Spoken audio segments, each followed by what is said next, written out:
Good afternoon. I'm Peter Winchell, Chair of the Education Division of the Clear Lake Area Chamber of Commerce. Welcome to Education Connections.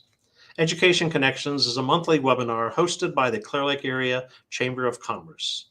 The mission of the Clear Lake Area Chamber of Commerce is to be champions of business success and quality of life in our community. The foundation of business success begins with the region's education system, which includes pre-K through the highest professional degrees. This webinar series showcases the people who lead our institutions. We ask these leaders to share issues facing our educational institutions now and in the future.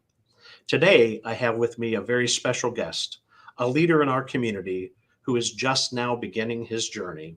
Please welcome Tobin Wood, a senior at Clear Creek High School in the class of 2023. Welcome to our show, Tobin. Hello, everyone. I am so happy to have you here. So, Tobin, I always begin our webcast by getting to know our guests. So, I want to begin today by asking you to tell us a little bit about yourself and specifically describe the journey you've taken to become an active leader in Clear Creek ISD and especially in the Clear Creek High School class of 2023. Tell us about yourself. Yeah, so hi, everyone. I'm Tobin Wood. I'm a senior at Clear Creek High School, like Peter said.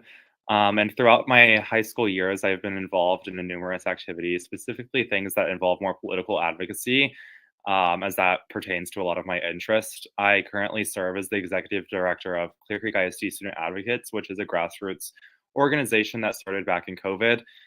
We do a lot of outside advocacy with the school district, trying to make sure student voices are heard in the policymaking process. And then we already have our district's pre-existing Superintendent's Advisory Council, which is about 30 students across the district who go to the district and voice concerns about that students have, which is, like I said, already pre-existing. And then in the summer of 2021, I was nominated by Senator Cornyn to serve as a U.S. Senate page for the fall semester. So from September to January 2022, I was in Washington, D.C., helping with the operations of the Senate chamber. And I was the only one from Texas. So it was an incredible opportunity to see our government working up front, just seeing the senators, every single person, like our most powerful leaders in our country right there in front of me. It was crazy. And then now currently, I'm serving on the Facility Advisories Committee and Vision 2030 Committee, which is really just setting the vision of what our school district will look like in terms of curriculum, and then also with facility needs and things like that. So yeah, that's a little glimpse of me. And you're how old? This is awesome, Tobin. Your resume is already being built. I love it. I did want to ask you. So there's a variety of special programs and initiatives in CCISD. What, as a student, strikes you about these programs, and give us some examples of how you've participated in these programs. Yeah, of course. So our district offers so many different programs, and that's why I'm so passionate about a lot of the advocacy I do. Is because I recognize how many resources I have been given, and just making sure that all students are taking advantage of the resources that are out there. Right now, we have a lot of different programs, including CTE. With the new GPA policy, there's so many different programs that students can take advantage of that, regardless of their GPA, they can go take in things that will get them a career certificate and match them with like things they want to do in the future. We have a lot of magnet programs at the middle school level that offer great resources. I was a part of the WAVE program, and it offered me a lot of skills that brought my learning inside the classroom, outside the classroom, and to the community, which is really, I credit a lot of the advocacy I've done to the skills I learned in WAVE, whether that be through writing. Some of the research projects we did, for example, there's a project called TPSP, where you do a project for like a whole semester over something you're really passionate about, propose problems to the issue you're talking about, and things like that. And so it made me become a lot more globally minded. And that's something I've also advocated for here at the school district, is making sure those resources that magnet programs offer are offered to everyone in the school district, regardless of your background, because there's such good programs that everyone can take advantage of, regardless of whether you're GT or not. Me personally, I've also taken advantage of our dual credit programs here in Clear Creek ISD in addition to being an AP student. That is where we partner with College of the Mainland, specifically at Clear Creek we do. Some schools may partner with San Jacinto College, and you're able to obtain college credit as a high school student. For example, right now I'm in sociology and government, so I'm getting a lot of those core classes out of the way before I go off to college next year. Additionally, because we are right by NASA, we have a lot of programs concerning robotics. There we have our very robonauts. I know some of the members on our district advocacy team are part of that team. And so we have a lot of support from industry experts there. And that also guides a lot of our STEM learning. So Tobin, a common theme I'm hearing in your resume is advocacy. Sounds like it's something that is near and dear to your heart. So tell us a little bit about advocacy that you've done within CCISD, and then if you would talk a little bit about advocacy work that you're working on for students in the state. Yeah, so back in 2020, Clear Creek ISD students came together. Zara Varani, who was a student at Clearbrook, she came together and got some students from Clear Lake, Clear Springs, Clear Falls, all over the district to her class officers, NHS officers, student council officers, and combined them to come up with a plan on how we can improve our district's COVID-19 plan. I wasn't a part of the team yet, but they implemented COVID contact tracing systems into Skyward. They implemented one-way hallways. They did a lot of the policy work. They helped implement AP coursework into online school because a lot of our district wasn't offering a lot of those courses for students who were going online. So they played an instrumental role in making sure students were included within the policy discussions going on there. But as COVID went away, we saw that students weren't being heard in the policymaking process as much. We got a new superintendent, and there was no superintendent's forum anymore. And we had no way for us to voice our concerns as a Students for Safety group. And then there was no superintendent's forum. So there was a complete disconnect there between students and the district level policy making process. And so that's when I kind of took over in 2020, this past year in 2022. I recognized this problem because there's so many problems that are issues I want to work on here in Clear Creek ISD and improving them. But I knew I couldn't do that without a way for us to voice those concerns. And so that led me into working on student representation and figuring out what models work best. And I want to thank Dr. Engel, who is our current superintendent right now, who brought back our superintendent's forum to voice concerns for students and make sure there's good community consensus about how students feel here in Clear Creek ISD. But we're finally making progress on a lot of those things and making stronger programs at the district level and school level, bringing back principals forum and making sure there's demonstrated interest.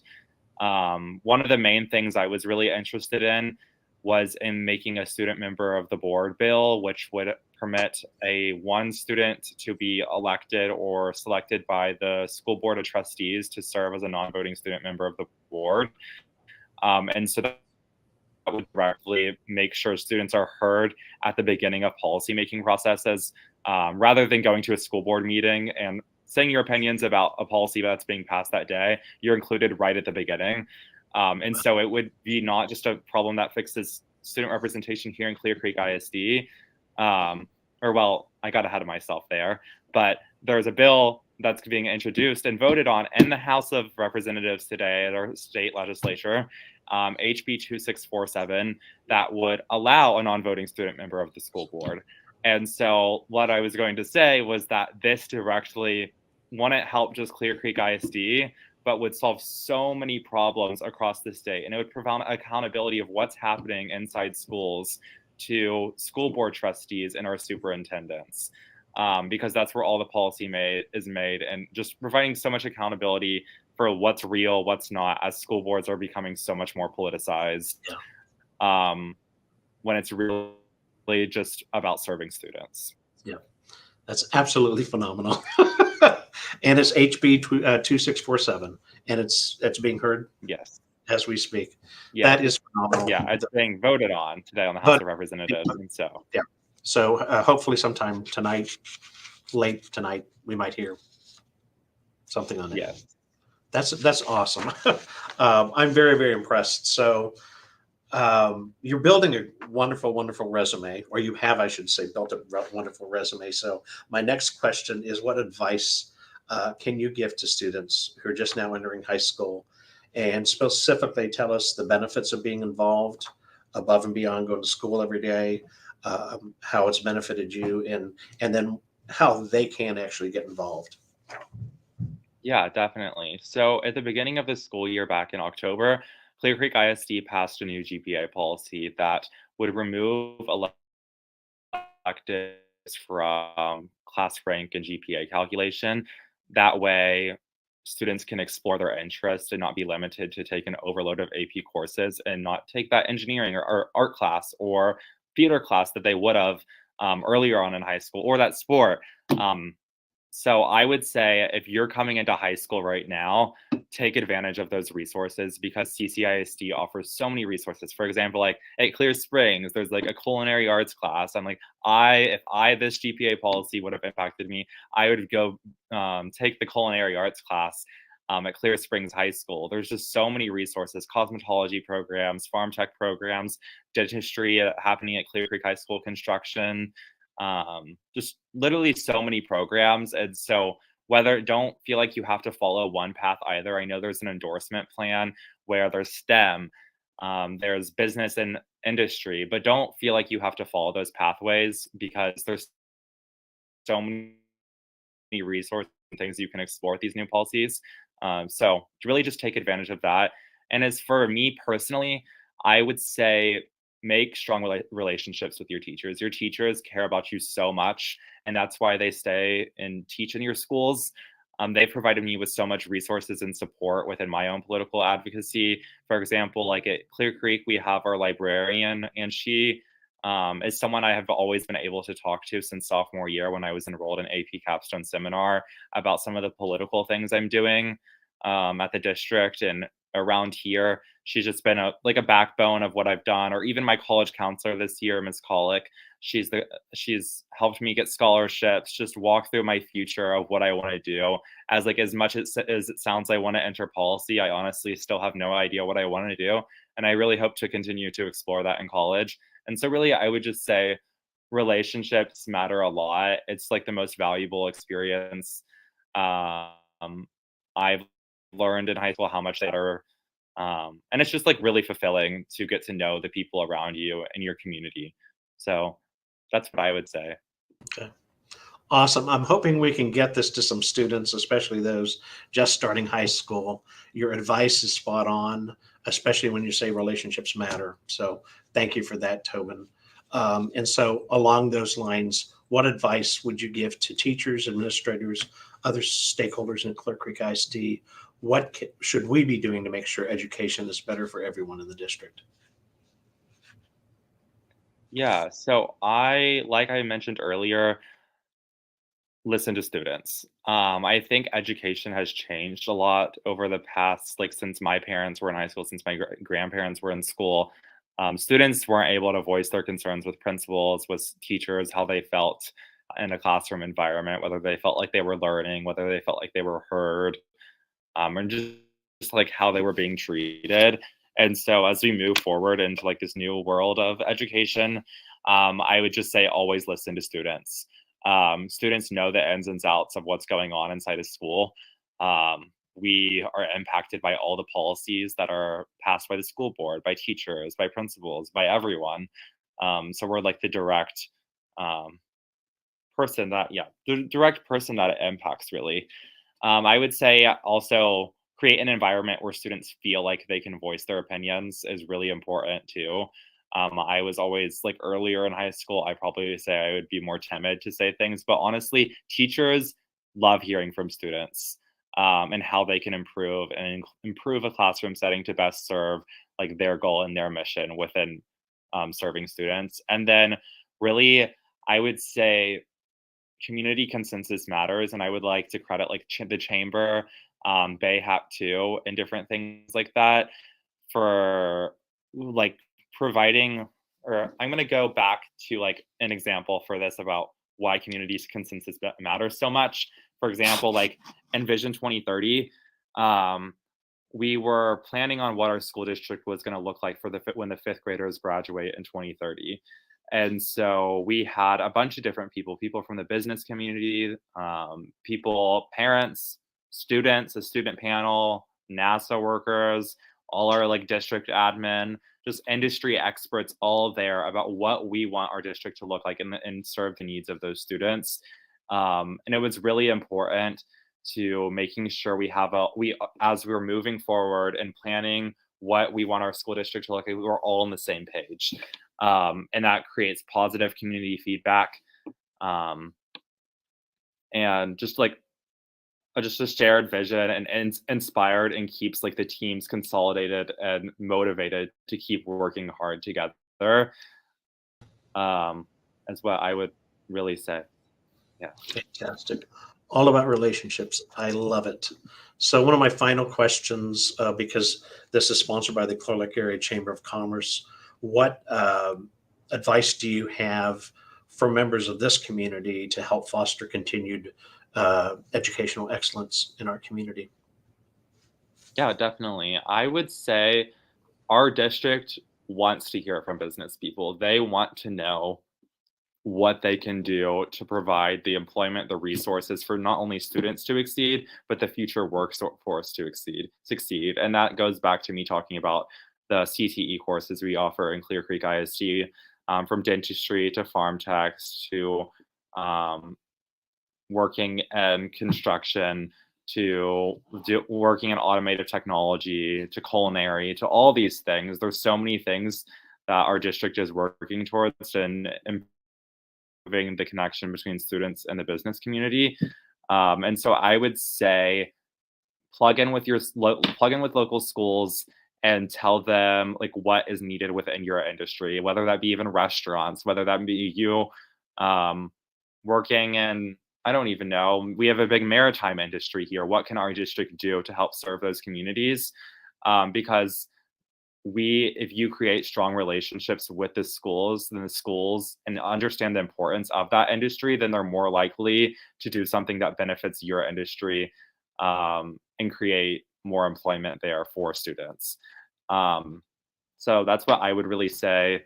My college counselor provides a lot of resources for students and jobs and things like that. She's over like connecting students with CTE through their application processes. So maybe even reaching out to the person who's in charge of college and career readiness at these schools would be really critical to providing that connection between students and the business community.